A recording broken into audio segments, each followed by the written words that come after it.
Bonjour à tous et bienvenue dans cette vidéo où nous allons parler des solutions tampons.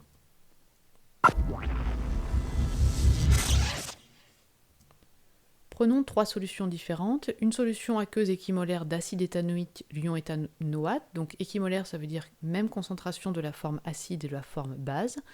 Solution aqueuse d'une base forte et solution aqueuse de chlorure de sodium, donc de l'eau salée.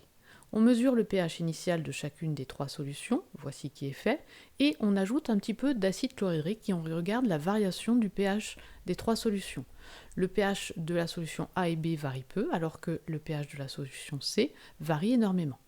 On reprend les solutions initiales et on ajoute de l'eau dans les trois solutions, on mesure le pH, on voit que le pH de la solution A et C ne varie pas, alors que le pH de la solution B varie. La solution A est ce que l'on appelle une solution tampon. Le pH de cette solution varie très peu lors de l'ajout d'une faible quantité d'acide ou de base forte et lorsqu'on ajoute également de l'eau, c'est-à-dire lorsqu'on fait une dilution. Alors comment est préparée une solution tampon ? Eh bien c'est un mélange équimolaire de la forme acide et de la forme base. Donc on a déjà vu dans une précédente vidéo cette relation. Et donc forcément on a une solution dont le pH est égal au pKa. C'est pour ça que le pH de la solution A était de 4,8. Alors pourquoi une solution tampon varie très peu lors d'une dilution ? Eh bien il faut revenir donc à cette relation que l'on a déjà vue.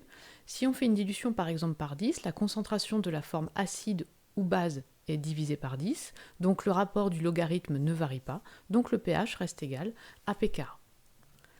Si on ajoute maintenant une très faible quantité d'acide ou de base, eh bien on pourrait démontrer, mais ce n'est pas utile en terminale, que si on ajoute un acide fort, donc des ions oxonium, ça va perturber l'équilibre, donc le sens indirect va être privilégié, et à l'inverse dans le cas d'une base forte. Les solutions tampons sont utilisées au lycée pour étalonner les pH mètres que vous utilisez. On a besoin de 3 solutions tampons. Alors il faut aussi savoir que les solutions tampons sont très utilisées en biochimie et en biologie.